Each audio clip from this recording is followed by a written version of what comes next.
Rangers fans, welcome to Liberty Blue, the essential New York Rangers podcast, season 4, powered by Believe Network. I'm Andrew Chelney. That's Nick Zararis. Nick, we're going to get into the Rangers maybe sort of starting to maybe look like a better team, the home Western gauntlet they had to go through this past week, and a whole lot more.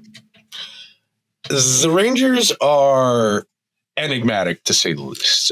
They are definitely beneficiaries, as we've discussed a lot so far this season, of the fact that other than Colorado, who they played okay against over the weekend, no one's playing particularly well right now. All it takes is 1 or 2 good weeks, and you're right back in the mix. 2 weeks ago, the Rangers were dead last in the Metro. Right now, they're sitting a couple points out of that last playoff spot, and they didn't play incredible hockey. They're in a wild card spot right now. They're in a wild problem card is spot that right they have played the most amount of games out of anybody in the league. So the Rangers have 34 with 31 games played. The problem is that Philadelphia has 27 games played with 33 points. So take that with a grain of salt.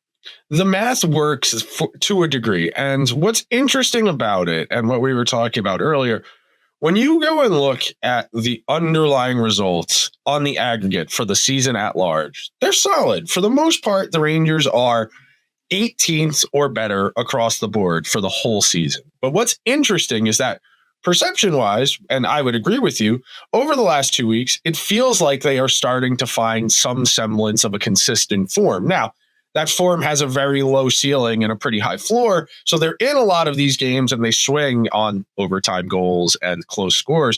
And you get the good version of that where you win against Dallas, and you get the bad version of that where you play pretty good against Colorado and Vegas for what you have talent-wise, and you lose in overtime. You come away with points. Those are good and all. But over the last 10 games, 5-3-2 over the last 10, you get your overtime losses, Colorado and Vegas. And look, Nathan MacKinnon, I as much as I like to make fun of Will Borgen for being overpaid and having a bad contract, I don't know what you expect the guy to do. It's Nathan MacKinnon. I can give the guy a little bit of grace for that. Fine. Vegas, you get a dicey no call in overtime. And I don't really like doing the officials thing because at the end of the day, we know the officials are bad. You got to play better than the officials officiate. It's one of those tough things. But the underlying numbers over the last 10 games, they're not very good. 45% scoring chance, 43% shot share, 52% of the goals. That always helps. 43% of the expected goals, 46% of the high danger, 9.6 shooting, 901 save. So that leads me to tell you, Andrew, the new Rangers are the same as the old Rangers. If they're going to win, it's not going to be the most conventionally attractive hockey, especially at 5-on-5. It's not going to be how you would draw it up if you were putting together a team. But the results are starting to anecdotally at least feel like they're coming together. And no Adam Fox, we'll see if the last week is just a matter of the new vibe and everybody's like, ooh, more responsibility, or if we hit a wall, because Fox is basically the only defenseman who drives the possession. So we'll see. Okay results over the last week, decent performances against good teams. These are all cases for glass half full that, okay, they are figuring out what they need to do to win consistently, even if it's not the prettiest. They can find a way. Now, would I recommend trying to do this the rest of the year? No. But for right now, based on where they were 2 weeks ago, this works. This will play. Yeah, well, this is better than what they did prior to. So I guess, in if you want to compare, then it's, it's better than where they were. I think a little bit of the stats, they are who they are. I mean, this is not, I'm not saying the stats are wrong or anything, but you take a look at the last couple of weeks of who they played, right? They played Carolina, a team that loves to dominate those analytics. They love to, they love to just hold on to the puck and shoot as many volume shots on the goal as they can. And they play, they beat Boston. So then they lost that Tampa game that just was a complete disaster from puck drop to the end of the game. I mean, the Tampa had the puck the entire time, and the Rangers could not generate anything on Jonas Johansson, which was an absolute embarrassment. And then you played Dallas, right? And then you go to Ottawa. That was a tough game, but you win that one. Then you play Colorado. Then you play Vegas back to back. So, I don't want to say that the analytics are wrong, but that a lot of those teams are very puck dominant teams, and they showed it to you on the ice, especially. I tweeted about it last night watching the Vegas game. This is the strangest team I've ever watched in my life. Genuinely, this Rangers team, I have no description for, because that first period was just terrible. No one was skating. Vegas had the puck at the offensive zone the entire period. The Rangers couldn't generate anything. They got lucky. It was 1-0. Probably should have been like 3-0. They had a couple of opportunities that Vegas just missed the net on or just hit the post on. I mean, Vegas dominated that period. And then the Rangers came out in the second and completely looked like a different team. They dominated the period. They scored a bunch of goals.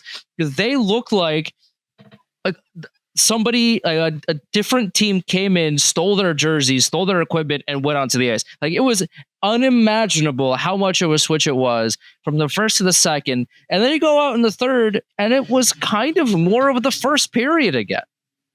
Like, listen, the refereeing aside, yeah, the Rangers had 0 power plays. There was multiple penalties on Vegas that weren't called. Mike Sullivan was livid on the bench. Like, yeah, all of these things happen, but also you can't, again, it goes back to relying on external factors. You cannot rely on officiating to get you out of games. How about you don't play like that in the first and third period, and maybe you just win that game in regulation as opposed to needing a penalty to kill 2 minutes of the time that you need against Vegas. Like, all of this goes down to, okay, you got points against Colorado, you got points against Vegas. But by the way, you could have beaten both those teams, and that would have been very impressive. I think we would have had a little bit more of a positive tone here. And at least I'll say this: they've shown a lot more fight in the last week or so than they have, especially at home, than they have throughout the entire season so far. Tying the game up against Dallas and then winning that game, tying that up against Colorado, and then Nathan MacKinnon does Nathan MacKinnon things, right? You blew the lead against Vegas, but you came back. You scored a couple of goals. You forced overtime. Like, there's fight there. It's now a matter of, okay, well, the fight's great. You're 31 games into a season where you're still a mid team. You're getting points now, sure, but it's not enough. And if you want to make the playoffs, it's got those overtime losses needed to be wins. So what I would say, and I do think this is important because sometimes we do lose sight of this, and I definitely do. Hockey is a game of runs where one team is going to play a certain way and it's going to create game conditions. And if you score first or score second, it's going to have a trickle down effect. We know how conservative hockey coaches are, where once they get that 1-goal lead, it fundamentally alters how aggressive they are. And that gives the other team that opportunity to counterpunch. So, well, yes, ideally you would like to maintain the same consistent level throughout the game. And that's generally what the good teams do, where you know what you're going to get game in, game out. Sometimes a key part of being a good team is just consistency. And that's been the real knock on the Rangers this year so far, is the fact that they are extremely inconsistent and you have no idea what you're going to get period to period, let alone game to game. And I think some of that is the haphazard way in which parts of this roster have been assembled, where the bottom six has very much been piecemealed together through both necessity and availability. I think there are varying arguments for how this team has been put together, but at the very least, and you had said it before, it feels like you're making some type of headway now. It doesn't feel like these games are all happening in an ether and they're not interconnected. You are starting to identify who's going to play with who for the long run. And granted, anything is possible. There are still transactions to be made, whether those are internal or external, whether those are buying or selling, that'll likely shape what this roster looks like January and on, going into the Olympics and whatnot. But at the very least, you're starting to see I would say the rough outline of a plan, concepts of a plan is what the Rangers have right now. There are individual pieces they are orienting this lineup around. Trocheck, Miller, Noah Laba. Around those guys, they are trying to orient everything else. And we'll talk about Laba in a little bit because I wanted to pull some numbers because I was curious. But you are starting to see something resembling a real pecking order take shape. And we always say you want to have a little bit of diversity in your lineup in terms of the talent, the types of players you feature, and how they play, the style. And one of the key tenets of a strong team, and the Rangers don't have the high-end talent for it yet, but one of the tenets of a strong team is You have guys in your top 6 who can drive play, who can live on possession, live in transition, look for those high danger plays, the cross team passes, the highlight reel stuff. And then your bottom 6, those are your meat and potatoes guys. Those are, we're dumping the puck in, we're going to hold offensive zone time. And even if we don't get shots on goal, we're going to tire out your defense. We're going to keep our feet moving. We're going to try and draw penalties. And that's the way this lineup is starting to take shape. Now, that Laba third line with Cooley and Berard, the underlying numbers aren't insane. They're pretty meh, but visually, you see the idea there, what that line is trying to be. You see what the top 6 should, in theory, end up being. And now it's simply a matter of execution, because there's enough talent here that they're going to hang around a lot. Can they get to that next gear? Because that's what we've been saying for a month now, Andrew. This team has enough talent that they're going to hang around, but does anybody have anything else to give? Because that's the question. Can you get more out of Miller? Can you get more out of Trocheck, Zibanejad, etc.? Trocheck's been pretty good since coming back from injury, but can you get more? Because right now, what they're doing just isn't enough to win consistently. And you got to think of it this way, too. You know, I've really liked the way Connor Sheary has played in his role, right? Is he a top 6 player? No. But he was very noticeable, especially against Vegas. You watch him play. He's a small guy, and yet he is so annoying. He is incredibly annoying, and he is going to steal the puck from you. He's going to take it away. He's going to play keep away. He is annoying, and in a positive way for the team that he's playing for, not super positive for the team that he's playing against. So, you know, it's tough because he's a net positive on the ice when he plays that way. He just doesn't have the finishing potential, which makes him a much better fit on that potential third line or a fourth line or something where you don't need, you know, to be forced to score more than potentially you're able to, because you're not getting the ice time, you're not getting the expectations put on you. Like if Connor Sheary was on the fourth line doing what he was doing and he has one goal, you know, there's a lot less scrutiny on him and maybe more positivity because he is doing a lot of the little, you know, things on the ice that other players potentially aren't doing. But the issue with the Rangers is that he's playing on the second line, and he's got one goal to show for it. His first goal again in 600 some odd days that he scored the other day. Like, and listen, it's great for Connor. He probably should have had a couple more. He had a breakaway, he had a couple opportunities against Vegas he didn't score on. But, you know, this all goes back to, if you really want this team to give you more, your second line has to have a player on it that has more than one goal in December. Like, the fact of the matter is, no matter what else is going on this team, you cannot staple somebody that has one goal. It's December 8th, Nick. I don't know if you know this, and Connor Sheary has one goal. And if he was playing on your fourth line, it's fine. He's playing on your second line. That's not good. Connor Sheary is a flex player.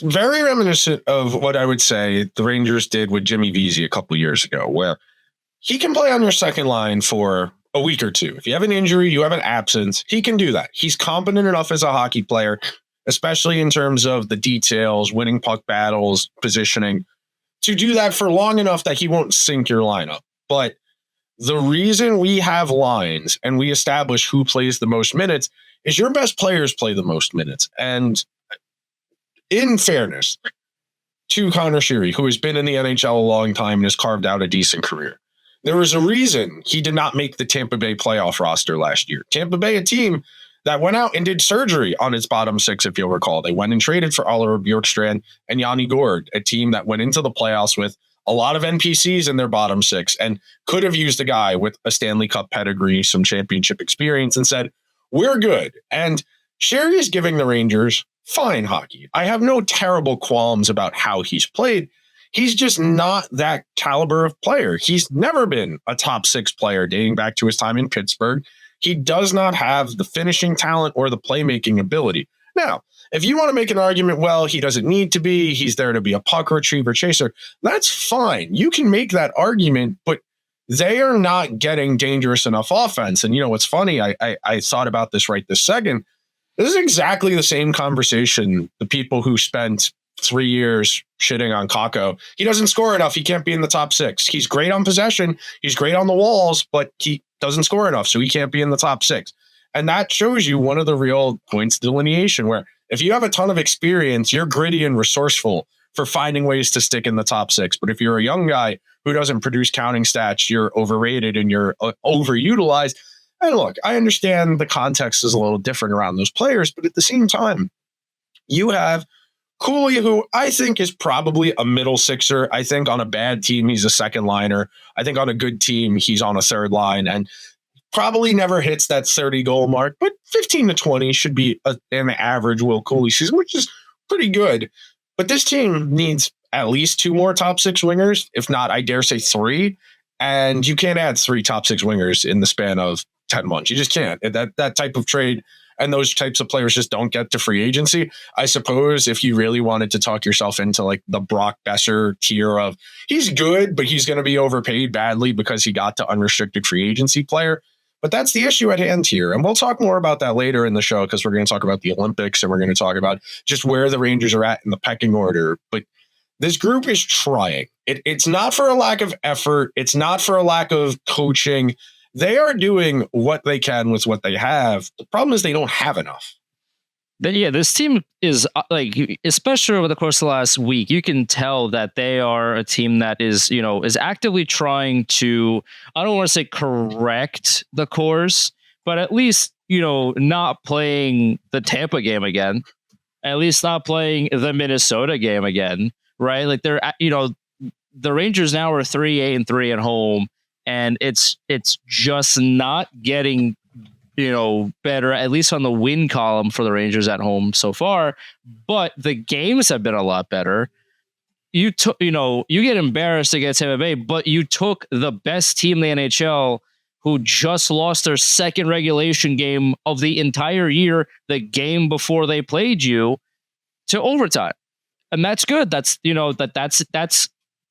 progress. The worst thing that could happen for the Rangers is Colorado goes into MSG on a Saturday matinee game after losing in regulation to the Islanders, less than 48 hours ago, and dumpstering, right? Completely like 7-0 blitz, just an absolute.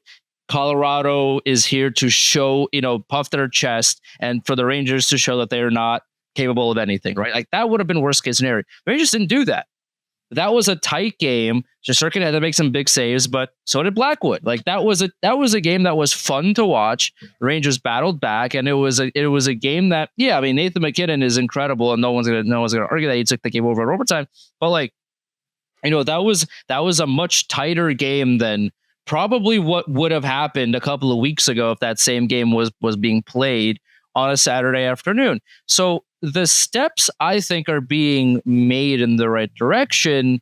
The question now becomes, okay, well, are you going to reach your destination, or at least get closer to it, with leeway to go?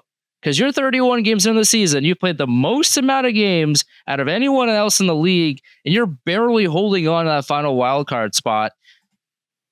It becomes, not only do you need to start compiling points immediately, you also need some other teams to start losing, and that is where the problems occur, because again, you're relying on external factors to get you to where you want to go, relying on the refs, relying on other teams losing, relying on players to get the free agency.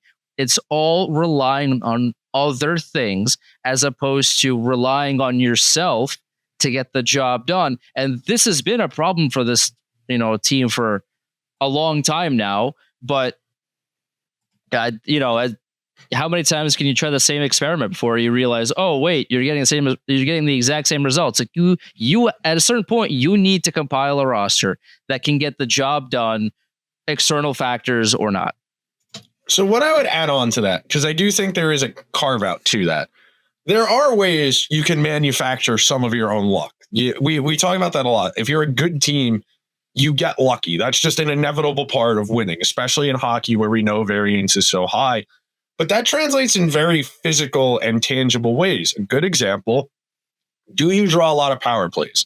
Because if you're drawing a lot of power plays, That's telling me you are moving your feet, you are getting the puck to dangerous areas, you are making defenders actively uncomfortable to the point they are at a position that they would rather take the penalty than allowing you to get by them or forcing them into a mistake. And when you're consistently outworking your opponents and you're drawing a ton of penalties, that's an example of a team being able to manufacture their own luck to some degree. And the Rangers, if I remember correctly, aren't doing a terrible job of that. They're relatively middle of the pack, if I remember correctly, for power play opportunities as I toggle over here on Hockey Reference. Oh no, I was wrong. They're very low in the order. So maybe we're being too nice to them. They've drawn 69 power plays through 29 games. So nice. Yeah, nice. About a little less than 3 per game, which is on the lower end. And that tells you they're not getting the puck to dangerous areas of the ice enough. They're not creating in transition enough. And we know that's kind of been an active teaching point. I remember seeing I forget which game it was during an intermission where Valiquette was talking about how they've kind of dumbed the game down and it's a lot more of outwork. And that stuff's great. It slows the game down, especially if you're playing a fast team. Like if you're playing Colorado, you kind of want to turn the game into a rock fight. You want to keep dumping it down, making them break out, go the full 200 feet. If it were the Olympics, 197 feet. But you get what I'm saying here. Your goal is slow the game down. But at the same time, we know the Rangers aren't great at generating power plays. They're not great at generating high danger offense. They're doing a good job of limiting the high danger offense against, which is why their overall high danger numbers are decent. But we know there's a higher level here. And that's kind of been the theme of the season so far through these 29 games, that there's been a decent amount of passable to good hockey. They're not winning a ton. They're 15, 12, and 4, which is, below 500 on a wins basis, which obviously not where you want to be. But being that the NHL is not very good this year, that does have you in a second wild card spot. And that's the hunger for more. That's why we'll keep turning our eyes to Connecticut, waiting for Gabe Perreault to come back. That's why we'll keep waiting for somebody to make a jump here. And maybe it doesn't come. Maybe it does. But it feels very frustrating to be sitting here in December, and know that basically no matter what, it's going to take something beyond your control for something to happen. I remember last year, one of the real driving forces in the conversation right after that JT Miller acquisition was the East is so bad. He doesn't need to do a lot once he gets here for the Rangers to make some noise, to get into the mix. And my concern here is that the Rangers are going to make a similar decision, whether that's bringing someone else in or giving Panarin an extension. And you can look at it and say, nobody in the East is that good right now. Florida is injured to all hell. Fair. Toronto is having a season from hell. The Devils without Jack Hughes are a bottom 5 team in the NHL right now. No one believes in the Islanders, the Capitals, the Penguins, any of these teams floating. Ottawa, I could go either way on. And there is a lane where everything keeps lining up for the Rangers, and they get Fox back around Christmas. They get in a nice little run in January, and then they go into the Olympics in a playoff spot. You get that feeling of anything could happen this year because Florida's out of the mix, or Florida's going to have a harder path than it has the last few years, and it's got all the miles, and they're older, and they're tired. There's a world where that gets talked up. There is a world where the Rangers look at the situation, especially because the East is so bad, and say, if there were ever a year for a fluke run, this is it. And I hate to be that guy, but you look around this East sucks. The East is a joke. The West is, the West is the salty spittoon. The East is Weenie Hut Juniors. That's the deal here. By the way, it tells you how old we are. But also, the East just doesn't have a runaway team right now. They don't. And, you take a look at the standings and you go, okay, well, even a team like Florida that everybody kind of expected to be really good, now their entire team is injured. So put a lot of grain of salt on their record so far. Yeah, they've won 2 in a row. They have 30 points and all that, but they're, a couple points out of a playoff spot. I would kind of just put them into a whole, like a category all in themselves of they're really good, but like half their team's in the hospital. So let's hold off on talking about them until we get to April. Then we can figure that out. Right. So, the Devils are in a free fall because Jack Hughes isn't there. I mean, like the Devils are a shocking team because with Jack Hughes, they are dominant. without Jack Hughes, they look like the Buffalo Sabres from a few years ago when they couldn't score a goal to save their lives. Like it's crazy to think about how much of a shift that team has had without their best player. Now, Jack Hughes is very good, but that much of a shift is kind of insane, and the Lightning are good, but they've also have stretches where they play really well, and now they've lost 3 in a row, right? Like Boston is in the second spot in the Atlantic right now.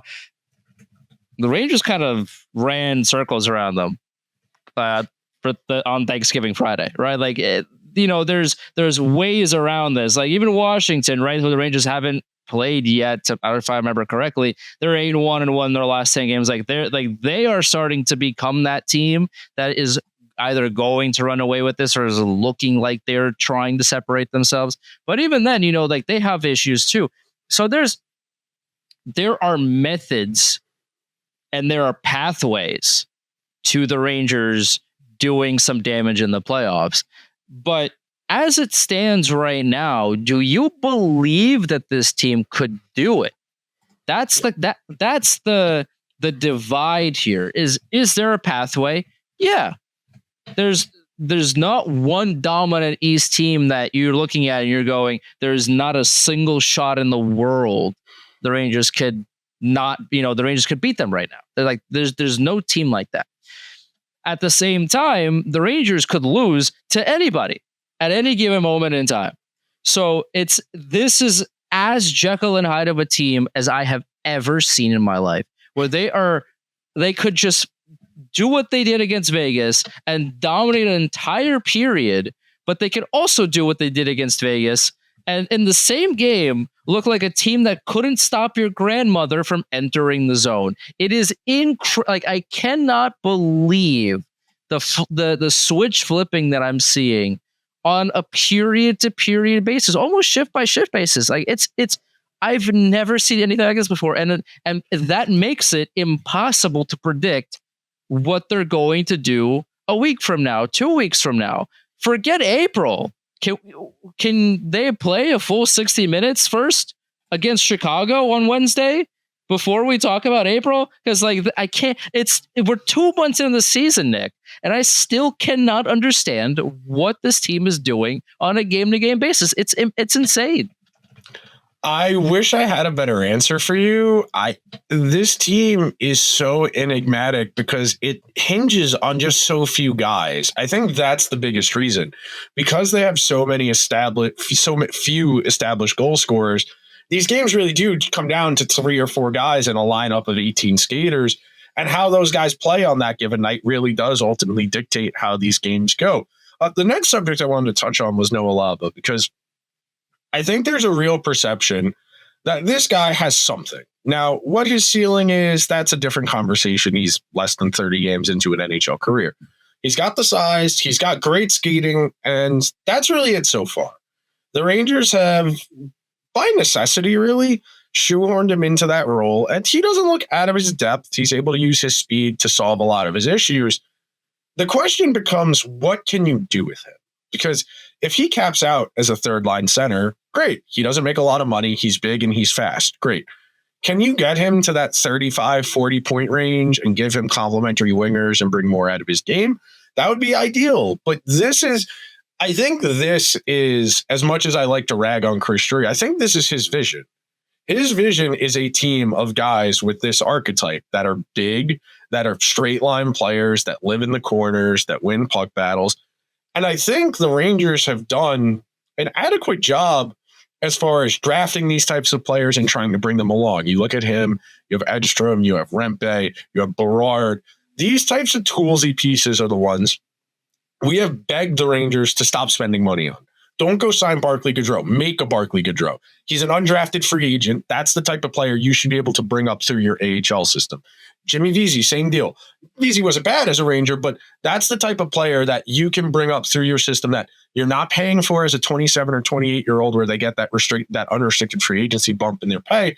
And it creates a really interesting opportunity. Now, as we've discussed a lot over the last month or so, they have too many guys for these spots. Not all of Berard and Othman And not all these guys are going to make it. There just aren't enough spots to go around.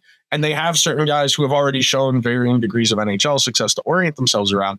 And again, it reframes the conversation. We're going to get to the higher end part of this roster a little bit later in the show. But if the bottom six is doing their job, and these games are coming down to a handful of plays by your stars, and your stars just aren't there to make them happen, everything we just said about, well, they can make some noise in the playoffs is kind of moot, isn't it? Yeah. At a certain point, you take a look at Colorado's roster and you go, okay, essentially anybody on this team could score. At any given moment, barring maybe a couple of people, you look at their lineup and go, okay, like Parker Kelly, who scored against the Rangers, he could score, right? He's got his ass. He scored off of his knees, off of an insane deflection. Like, can Adam Edstrom do that? I don't know. Can Brett Berard do that? I don't know. Can Matt Rempe do it? Probably not. But maybe he can. I don't know. Like, it trickles down to this idea that, if you really want to win a Stanley Cup, you have to be dangerous no matter who is on the ice for you. For the Rangers, when Sam Carrick and Adam Edstrom are on the ice, yeah, Sam Carrick is a tough guy. He fought, and that really changed a whole lot, by the way, in that first period after he fought Keegan Colasar. That so changed the momentum and after that first period for 100%. But listen, it's part of his role to do it. I'm not saying he shouldn't have done it. I'm just saying, let's dispel that notion a little bit, at least, that the fighting and the helmet throwing and all these things are actively changing momentum. Because he fought, everybody cheered, everybody clapped, everybody, the plane landed, everybody clapped. Okay, but then nothing changed in the rest of that first period. So when you watch Florida last year, the past 2 years, no matter who they put out onto the ice at any given moment in the game, you knew they had the ability to score, they were dangerous, they had the ability to keep the puck in the offensive zone, and it was going to be difficult to get through them. That is how Florida built their roster en route to back-to-back Stanley Cups, and they did it, right? With the Rangers, some of their top six is dangerous, but even you put their second line out and you look at Connor Sheary, who's got one goal, and if you're the other team, it's whoever they're playing against. You look at that second line and you're going, oh, so all we have to do is stop Trocheck, and that line's not going to do anything. Oh, okay, well, this is easier now, right? It's some of it is mental. Some of it for the other team is, oh, well, they don't have Brad Marchand on the third line. They don't have, Brendan Hagel on the second. Like some of this is mental for the other team too.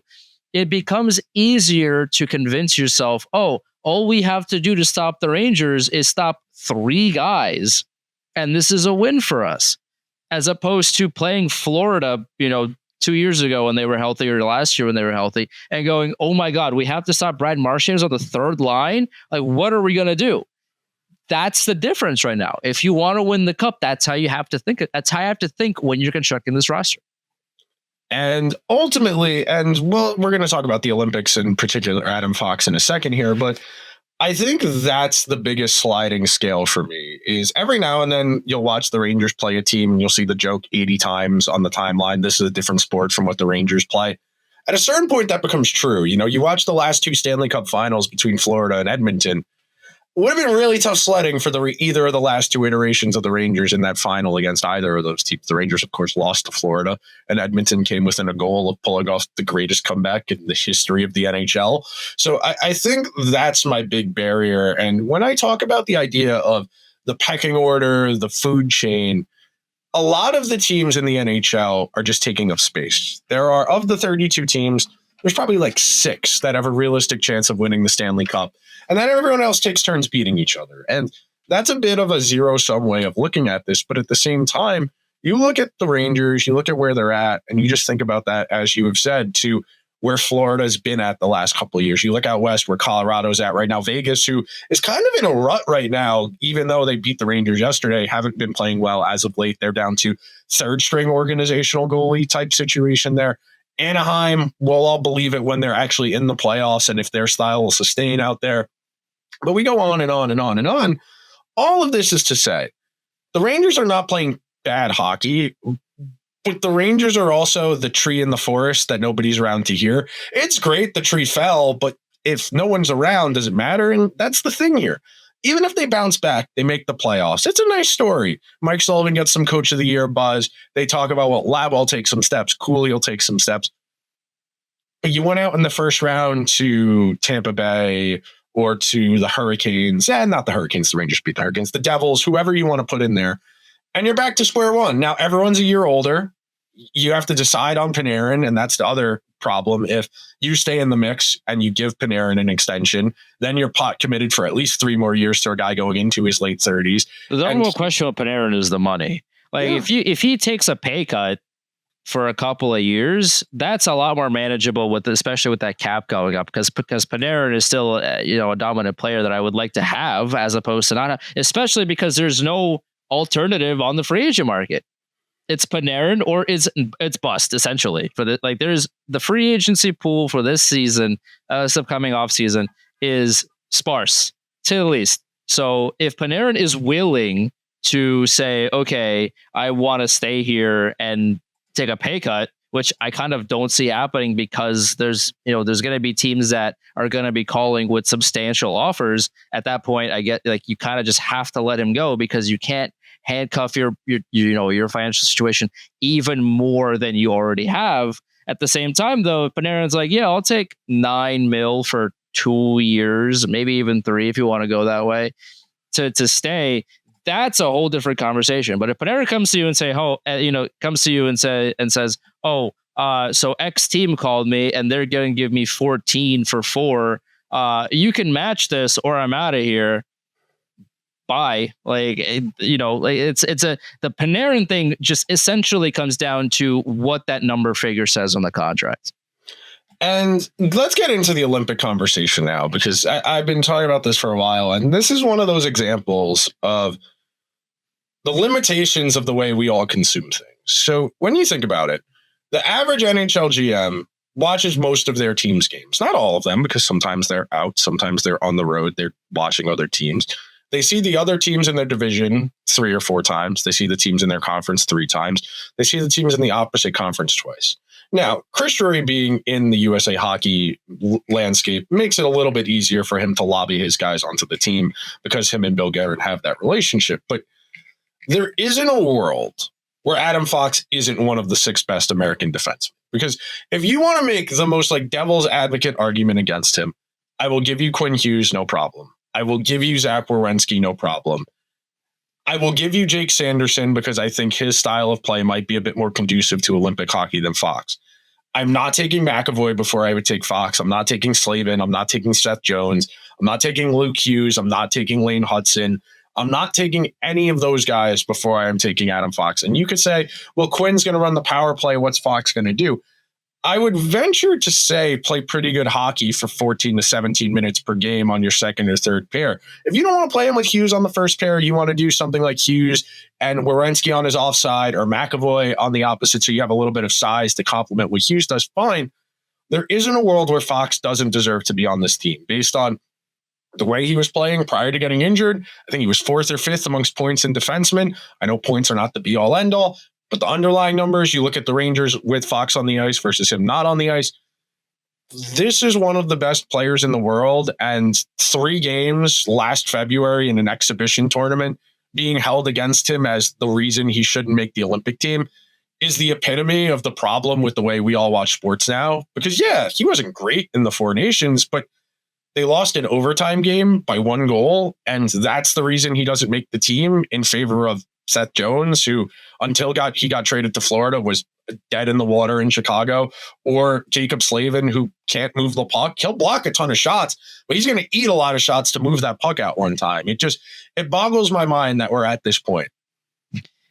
Yeah, I don't really want to, call specific people out in the media and all that, but you put out that Corey Pronman quote from The Athletic a couple days ago of him arguing that Luke Hughes should be on the team over Adam Fox, and that sent me into a spiral. I think that part is just for content. It has to be there's no world in which, even if you want to throw out the analytics, like the analytics for Adam Fox are amazing, the analytics for Luke Hughes are not. Hughes is having a rough go of it this year. He's definitely struggling a bit. To argue, it'd be one thing if Luke Hughes was having a career year. Yeah. If Luke Hughes was leading the Devils to these wins while Jack Hughes was out, right? Like if you saw true number one defenseman potential in Luke Hughes, and that's the kind of argument you want to make, I still wouldn't agree with you, but I can at least see where your thought process is. Luke Hughes hasn't been all that. And on top of that, he's kind of not been great this year. He just hasn't shown that level of play. So I just don't understand where Corey Pronman is going with this idea. I think at this point, he's just quadrupling down on it. So he just has to stick with this opinion, even though you could change it at any time. You can just say, hand up, I was wrong. It's I'm wrong. Sorry. Adam Fox should be here. And Luke Hughes doesn't. He's not having a great year. I'll take it. I'll take it on the chin, whatever. I was wrong. I'll move on. You could do that. I guess he doesn't want to do that, which is his prerogative. That's fine. Under no, I've been a Rangers supporter my whole life and all that, but I'm also logical. Cale Makar is a better player than Adam Fox. Sure. Okay. No, I'm not here to argue that. Luke Hughes is not better than Vlad Gavrikov, dog. What are we doing?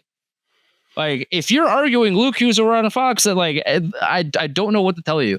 Yes, Adam Fox will be on this team. Athletic articles aside, or quotes aside. It's now it comes down to who else Drury will put on this team. Is JT Miller going to be on the team? Is Vinny Trocheck going to be on the team? And I forget who the Chicago Blackhawks were playing a few days ago, but they were on ESPN Plus. And John Buccigross, for the entire period, was lobbying for Patrick Kane to make Team USA. Brother, what does he do besides cherry pick? What does he do? And that it just, a lot of this boils down to the NHL is really the only league that leads into this as hard as they do, where they could not care less about what a player can do for you now. It's all about their resume and the kind of aura they have around them. Patrick Kane is not 27 years old anymore. No. What are we doing? Patrick Kane he's still, he's a fine skater now after that hip surgery, and he's not the worst player in the league. That I'm not saying he's, out the pasture. If you're going to put Patrick Kane on this team, who are you taking off? Whomst are you removing to put Patrick Kane on this team? It's, some of these decisions and some of these arguments, let's just say I don't agree with. How about that? So what I find interesting about this, and what I talk about a lot as we go into this, I talked about this a lot going into Four Nations last year. This is one of the few pure ideology tests you have to understand how people think about hockey, because there are no restrictions. You can pick anybody from that country to represent the team. There's no salary cap. There's no restriction. The reason teams don't try and have 12 Connor McDavids is there's a salary cap, and every dumb person who replies, a team of 12 Connor McDavids wouldn't be that good. Shut up. You're wrong. That's the problem with hockey, is everybody thinks about it in the context of their normal roster, that we need to have third and fourth liners who play a certain way because of a salary cap, because we can't afford to have 30 goal scorers on all four lines. We need to have more specialized skill sets. We need to have defense first guys because they're less expensive. We can have a Phil Deneau at $4.5 million who's going to drive play and shut the other team down. In an ideal world, I would rather have a second line center like what Kadri was on the Avalanche, where he can be 80 to 110 points depending on who's on the line with him. And the Olympics represent the purest form of that ideology test. And you hear Bill Guerin keep trying to soft launch, well, we got to bring guys who are going to be able to play Olympic style hockey. And what I would say in reply to that, does Canada fuck around? Like, does Canada not bring the best 5 to 10 skaters in the world to all of these tournaments? And do we beat them? Do we beat Canada in the Olympics trying to do Miracle? That's my biggest gripe. I love Miracle. Very fun movie. Not the most historically accurate. There are liberties taken, which is an important thing to point out. I know people understand it's a movie, but it's not a documentary. There are exaggerations. There are things that are out of order. There are ideas in that movie that aren't what happened in real life. But that mindset of we need the right players, not the best ones, is why you keep losing to Canada. You bringing Justin Abdelkader and Brandon Dubinsky to play Ryan Getzlaf and Corey Perry and Brad Marchand and Sidney Crosby is why you did not make the finals of the World Cup of Hockey in 2016. So if you want to tell me we need to bring some defensive guys, fine. You're bringing one or two. You want to bring Brock Nelson, you want to bring JT Miller to be the fourth line center, sure. Because you don't trust Tage Thompson to play center, sure. But if you're going to tell me in the same breath that we need Patrick Kane on this team for all his big game experience and say at the same time, well, Cole Caulfield can't go, he's not physical. And you're going to tell me Patrick Kane, who hasn't thrown a check since Obama was president, gets to go? It's just ludicrous. And the reason I frame it around Fox is because I think it's really instructive. The average hockey fan watches Adam Fox and they say he's slow. He doesn't win a lot of puck battles. I watch Adam Fox and I see he doesn't need to be fast because he's always in the right place at the right time. He doesn't need to be physical and knock people off of pucks because he's got one of the best sticks in the league and he's one of the best and deniers of zone entries in the entire league. And this is an opportunity. You know, the gap between the US and Canada in hockey has arguably never been closer. This is as good a group when you think about it. You bring the Kachucks, Austin Matthews, Jack Eichel, Jack Hughes, Matt Boldy, Jason Robertson, who's on pace for like 60-something goals. They have as good a group. And look, I know McKinnon and McDavid are still the two best players in the world. But in the aggregate, if Canada's going to bring guys like Sam Bennett and Tom Wilson and Brandon Hagel and Anthony Cirelli, this is the opportunity to double down. This is the opportunity to say, no, we're bringing Jason Robertson, we're bringing Tage Thompson, we're bringing Cole Caulfield. And if we lose because we get out-physicaled in IIHF hockey, I can live with that. If we lose another game in overtime because we can't score more than 2 goals on, I don't know, Jordan Binnington or Logan Thompson or whatever goalie it happens to be for Canada, I'm going to be a little pissed off.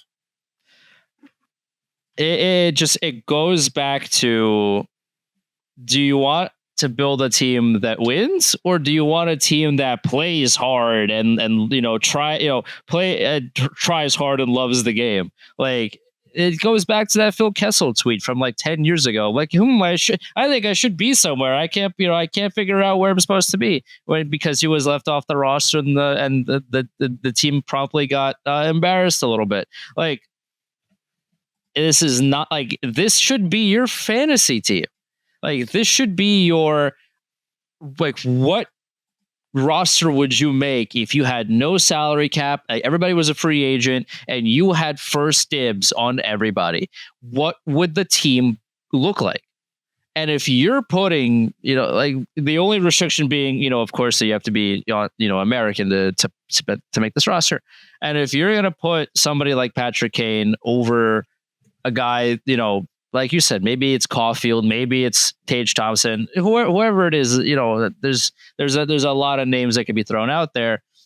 You're going to say Patrick Kane deserves to be there because of what he did, as opposed to he's on the team now, so what can he do for us now? You know, the conversation's over. Listen, I've been wrong before. I'm going to be wrong again. The point is to be bat as close to 1,000 as you can. I'm not, you know, here to say that I'm on my high horse and everybody else is wrong and all these things, but you have to think about it from a now perspective. You cannot think about these players and look at their resumes and go, oh, well, they used to do these things, so surely they can do them now at age 36 or 37 or how old Patrick Kane is at this point. Like, we just watch him play. And if you remove the name and the number off of his jersey and just watch him play, you're gonna see a player that, he's still somewhat, a decent player that can score for you and thread a needle that generates some scoring opportunity, but he's not gonna backtrack at all. He's not even gonna pretend to try. Like he's just not going to. He's going to glide as soon as he gets out of the offensive zone. He's like, there's no part of Patrick Kane's game that cannot be replicated by a player that should be on Team USA while also not being able to defend. Like, there are plenty of two-way players that can come at least close to what Patrick Kane can provide offensively while not being a complete black hole defensively and also caring about back checking and skating and doing all these things, at the same time. So if you want to bring Patrick Kane on as the 15th player to be essentially a shootout specialist and just like a TJ Oshie role where he doesn't see the ice, he's just going to sit on the bench and and drink beers or whatever, and then come out of the ice and dangle the goalie and score. Like, I guess that's fine if you want to do that, but anything above that doesn't make any sense to me. No, I completely agree with you. But now I say that, and then they're going to put Patrick Kane on the team, and he's going to score 7 goals. So what do I know? The last thing before we get out of here, and I wanted to talk about this in the context of the Olympics because I think it segues nicely into what we were talking about with the Rangers as well. You can have these guys you like. You can have your Connor Shearys, your Noah Labas, your Will Coolies. At a certain point, though, you're going to line up and send them over the wall. It's going to be McKinnon. It's going to be Crosby. It's going to be McDavid, Draisaitl, Barkov, whatever player scares you, the guy you don't want to see at the end of the game with the puck on their stick. And you're going to have the guys who can go toe-to-toe with them. And I have made this point 1,000 times in the 4+ years we've been doing this show now. You go back and look at the last 15 Stanley Cup champions in this modern era we would consider of the salary cap era. You need to have at least 2 or 3 future Hall of Famers on that team if you are going to win the championship, period. Generally, you need them to be forwards. You can get away with 1 goalie, 1 defenseman, 1 forward, but for the most part, you need at least that as your baseline. You need 2 or 3 Hall of Famers to get it. The extreme outlier, the only one that really fails that test is St. Louis. They probably only have 1, and that's Pietrangelo for winning 2 cups as a captain with 2 different teams. Maybe Ryan O'Reilly if something funky happens, but I doubt it. Everyone else, Tampa, Florida, Vegas, Colorado, Pittsburgh, Chicago, LA, Washington, all of those teams, at minimum 2 future Hall of Famers. In the case of most of them, 2 or 3 lock future Hall of, not like ambiguous where maybe if Panarin's career goes a certain way, no. Backstrom, Ovechkin, deadlocks. Crosby, Malkin, Letang, Marc-Andre Fleury, deadlocks. Kane, Taves, Keith's already in there. Kane and Taves will be there as soon as they're done. Doughty will get there. Kopitar will get there. By the way, oh my God. He's out. Oh no. I think about how I feel after not going to the gym for 2 weeks. Could you imagine not playing professional hockey for almost 3 full years and trying a 3-year deal? 2 years, I think. 2 years. 2 years. Yeah. Just out of his depth. And look, I get it. He hasn't played professional hockey in almost 3 years. I wouldn't be in good shape either. But again, it goes like Winnipeg did the same thing. Yeah. You signed Jonathan Taves to a 2-year deal, not a 1-year deal, not even a PTO, just to see if he could still play hockey at the NHL level. You gave this man a 2-year deal after he hasn't played hockey in like 3 years because of what he did in the past, not because of what he can do for you now. The NHL has a problem, like a genuine problem with resume watching, as opposed to, okay, well, I'm hiring. Can you do the job now? Like it's shocking to me how much the NHL loves holding on to names or a resume, what you did 10 years ago, 15 years ago, as opposed to, hey, we're signing you, we're giving you money now. Can you play now? It's shocking to me. I think the big reason for this, and we'll wrap up on this note, is that it's so hard to move as a player. It's 9 years in the league or 27 years old, whichever happens first. It's the first time you of your own free will can pick where you want to go. And I think that's why. I think a lot of teams look at it as, well, this guy's been getting shafted for the last 8 to 9 years, getting underpaid relative to his value. So we got to take care of him. It's our responsibility. And that creates the environment where you keep signing these guys who are $1 million, $1.5 million more than they're worth. And that's not a lot. But if you do that for 4 or 5 guys, that's the difference between another forward. And we made this joke about the Rangers, the extra 700 grand, 100 grand here and there to like 4 or 5 different guys. That's the difference between Connor Sheary and another top 6 forward. And not to single out Sheary, because it's not like he's bad, but the Rangers, you can't tell me this is a serious team if they're going to play a guy who's going to finish the year with 4 goals in the top 6. You just can't. That's the end of the conversation. Good teams don't do that. No, they don't. And Connor, again, we talked about this earlier in the show. Connor Sheary has been doing a lot of great things. And this is not a slight to the way he's been playing. But at the end of the day, though, he's playing on the second line. It's December 8th, and he just scored his first goal of the season. Stanley Cup champions don't do that. Yeah. Look, if Connor Sheary had something, Tampa Bay would have played him at some point last year. And I hate to always, Florida will, but that's the reason they win. Stop comparing everybody to Florida, Tampa, Vegas.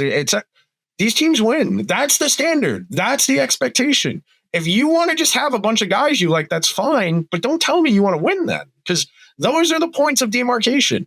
The teams that are serious about winning make good decisions. They make they make less bad decisions. I would even dare say being a good team is more about avoiding bad decisions as opposed to making good ones a lot of the time, because you just avoid some of these dumb decisions.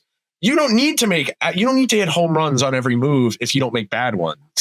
Like Florida, they traded for Ben Sherrod a couple of years ago. That was bad. They lost in the first round, and then they looked around and said, well, that didn't work. Let's go in the opposite direction. And ever since, they've been the league's preeminent NHL franchise. So that's what you got to keep in mind. You can like the guys. You should like the guys. It helps your experience if you like the guys on your team. But you do also need to keep in mind it's not just about you. It's about your competition. You want to win or you want to pretend to win? Those are your 2 options. All right, that'll do it for this week's edition of Liberty Blue. If you could be so kind, please subscribe to the show wherever you get your podcasts or over on YouTube. If you happen to be listening on Apple or Spotify, leave the show a 5-star review. Andrew and I will talk to you guys next week. Until then, maybe the Rangers will keep playing okay hockey. You would hope so. Later.